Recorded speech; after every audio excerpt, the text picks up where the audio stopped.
नमस्कार, आप देख रहे हैं सिटी पोस्ट लाइव और मैं हूं रवि। देखिए, पटना में क्या हो रहा है जानने के बाद आप भी चौंक जाएंगे।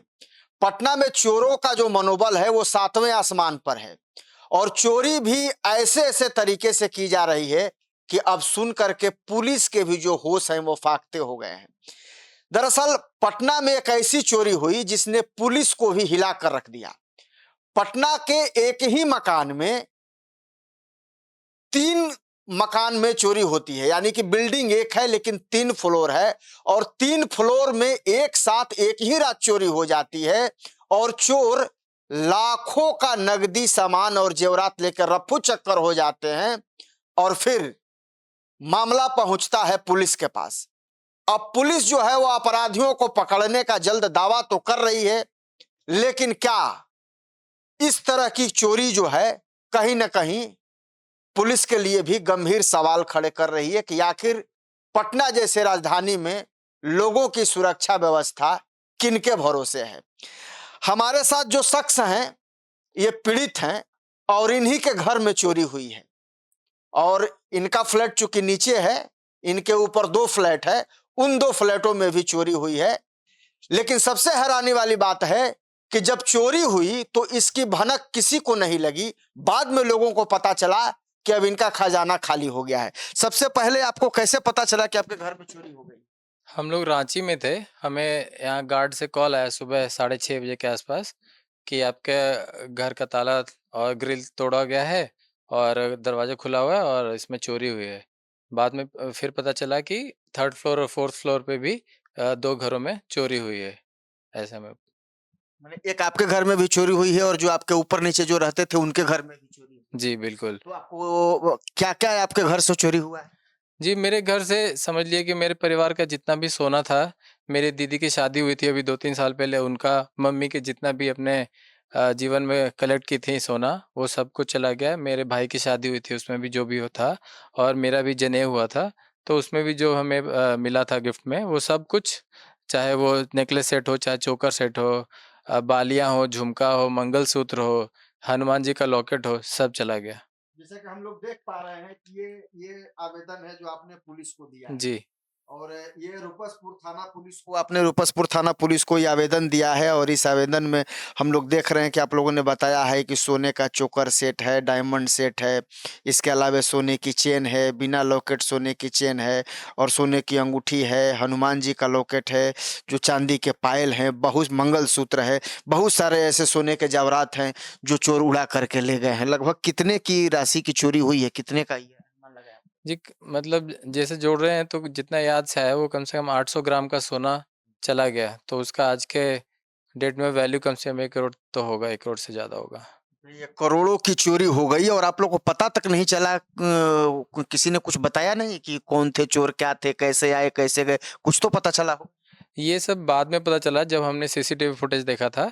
सीसीटीवी फुटेज में हमने देखा कि 2:44 पे रात में एक चोर जो है वो बिल्डिंग की बाउंड्री से अंदर घुसा है और जो हमारा जो फ्लैट है उसके सामने जो फ्लैट है उसके सीसीटीवी में कैप्चर हुआ है कि लगभग 4:50 पे हमारा गेट को तोड़ के अंदर घुसा है और उससे पहले वो 3 बजे से 4 बजे तक बीच में ऊपर चोरी कर रहा होगा और बीच-बीच में हमारे फ्लैट के पास भी चेक करने आया कि कोई है तो नहीं। और 4:50 में एंट्री किया है हमारे और 5:41 में वो निकल गया है। हमारे फ्लैट से निकल के 5:45 में हमारे मेन गेट से गया है। आया था वो बाउंड्री क्रॉस करके क्योंकि मेन गेट रात में बंद होता है, लेकिन गया है सुबह आराम से हेलमेट पहन के तीनों बंदे गेट के बाहर गए हैं। आपका घर रूपसपुर थाना में पड़ता है, कौन सा अपार्टमेंट है? सरयुग वामिका अपार्टमेंट है। ये जगदेव पथ के पास लोहिया पथ में के पास पड़ता है। आप फर्स्ट फ्लोर पे रहते हैं? 2nd फ्लोर पे हम रहते हैं। हाँ, और जी। थर्ड फ्लोर पे भी, सेकंड फ्लोर पे भी चोरी हुई आपके घर में? सेकंड फ्लोर पर भी चोरी, थर्ड फ्लोर पे भी चोरी हुई और फोर्थ फ्लोर भी चोरी हुई। अच्छा, और जो 2 फ्लैट में चोरी हुई है उन लोगों से कुछ बातचीत हुई? वो लोग क्या बता रहे हैं, कितने की चोरी हुई है? उन लोगों ने भी तो एफआईआर कराया होगा आपके साथ? जी हाँ, उनके यहाँ अब जैसे 4th फ्लोर से जो बात हुई थी, तो 4th फ्लोर में ज़्यादा सामान नहीं था। ज़्यादा सोना वगैरह ज़्यादा नहीं था, लेकिन वो बोल रहे थे कि 10 ग्राम का एक गया है और कुछ कैश गया है, 1.5 लाख का कैश गया है और 3rd फ्लोर वाले से मेरी बात नहीं हुई थी। अ, लेकिन जो अगर जैसे मेरे अंकल सबसे पहले पहुँचे थे, तो वो बता रहे थे कि इतना तहस-नहस बाकी दोनों फ्लैटों में नहीं हुआ है, जितना तहस-नहस हमारे घर पे हुआ है। लेकिन चोरी तो हुई। चोरी तो हुई है, दो और सबका ताला तोड़ के चोरी हुई है। 4th फ्लोर पे, 3rd फ्लोर पे, 2nd फ्लोर सबका ताला तोड़ करके चोरी हुई है। माने अब क्या लगता है कि माने ये पटना राजधानी में भी अब किसी का घर सुरक्षित नहीं है, जहाँ पुलिस चौबीसों घंटा पेट्रोलिंग करती है, दावा करती है पुलिस कि नहीं भाई आप सुरक्षित हैं, और ऐसे घर में घुस करके करोड़ों रुपए की जेवरात की चोरी हो जाती है, कैश की चोरी हो जाती है। क्या लगता है आप लोग? जी ऐसा है कि हम लोग ना पटना में घर खरीदना चाहते थे क्योंकि तीनों बाल बच्चे बड़े हो गए थे, पढ़ने लिखने के बाद कमाने लग गए थे, तो हम सोचे थे कि घर खरीदेंगे।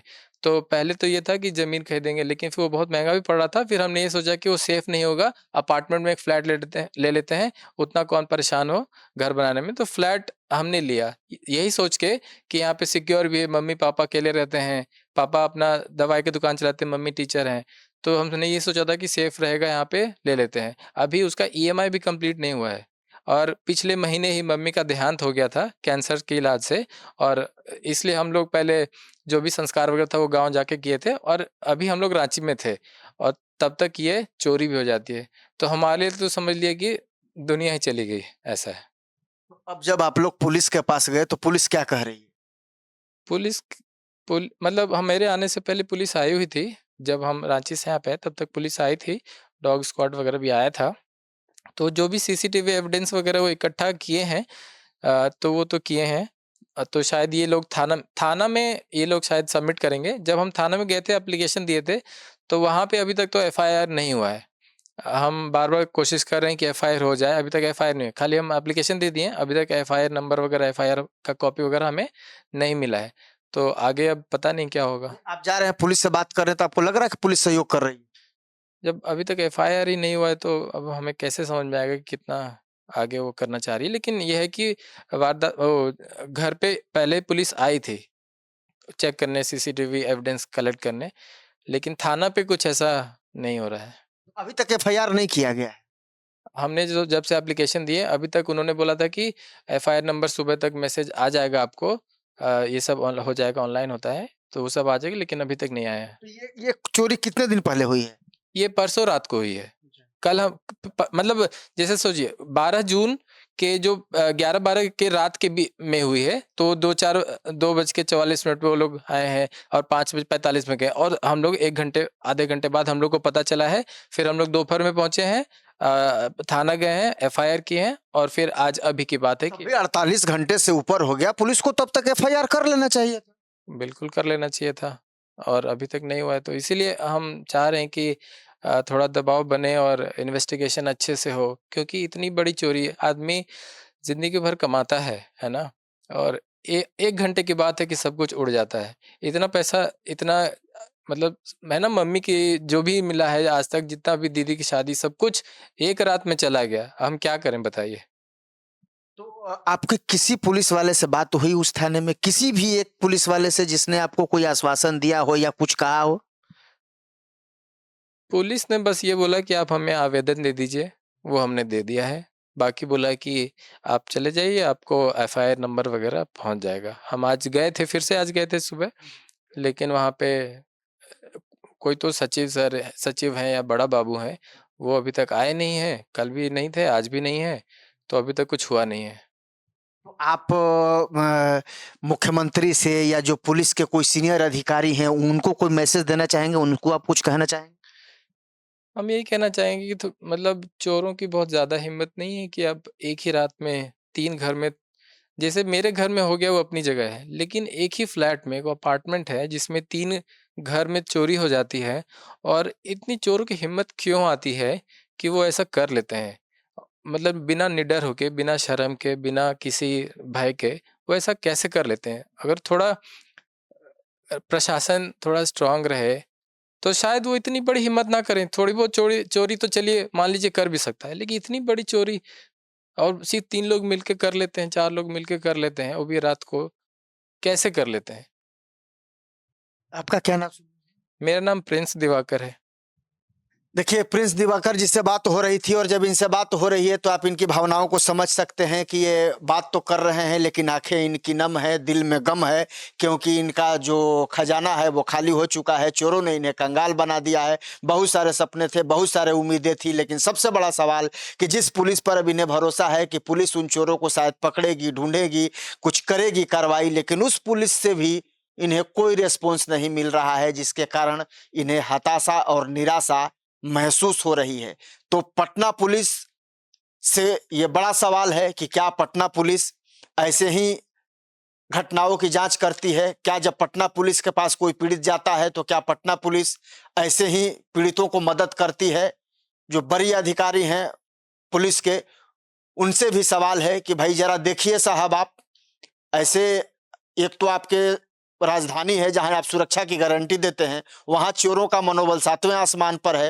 एक एक दिन में, एक एक समय में तीन तीन फ्लैट में चोर आते हैं, आसानी से चोरी करके करोड़ों रुपया का सामान लेकर रफू चक्कर हो जाते हैं, और आपकी पुलिस उन चोरों को ढूंढने के बजाय केवल आश्वासन दे रही है।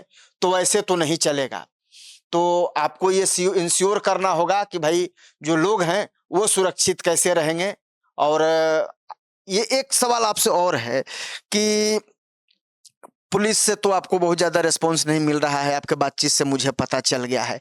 आपको क्या लगता है कि आपको और कहीं जाना चाहिए, आपको और किसी से मिलना चाहिए? आपको तो मीडिया से उम्मीद है, आप मीडिया के पास आए। हमारा जो कर्तव्य है, हमारा जो फर्ज है, वो सिटी पोस्ट लाइव कर रहा है, ये दिखा रहा है, हम सवाल भी खड़े कर रहे हैं। अगर आपको न्याय नहीं मिलता है, आपको लगता है कि पुलिस इसमें बहुत ज़्यादा कार्रवाई नहीं करती, तो आप कहीं और भी जाएंगे? जी, हम नॉर्मल से आदमी, हम कहाँ जाएँगे? हमको क्या पता कहाँ जाना है? हमको पुलिस पता है कि पुलिस काम करती है, पुलिस के पास जाएँगे और हम कहाँ जाएँ? मैं मुझे थोड़ी पता है कि सीएम के पास जा सकते हैं या कैसे जा सकते हैं या हम कहाँ पैरवी लगाने जाएँ? एक पुलिस ही आसरा है। मेरे पास तो बस एक ही जो पब्लिक फेसिंग आदमी है, मैं उसी के पास जा सकता हूँ। अब मेरी कोई बड़ी पहुँच तो है नहीं, पढ़ने लिखने वाले लोग तो दिन भर वही किए, यही 5 लोगों की परिवार थी हमारी, उसमें से मम्मी का डेथ हो गया, 4 लोग बचे हैं, यहाँ रहते भी नहीं हैं, कहाँ जाएँगे? हमको समझ नहीं आ रहा है।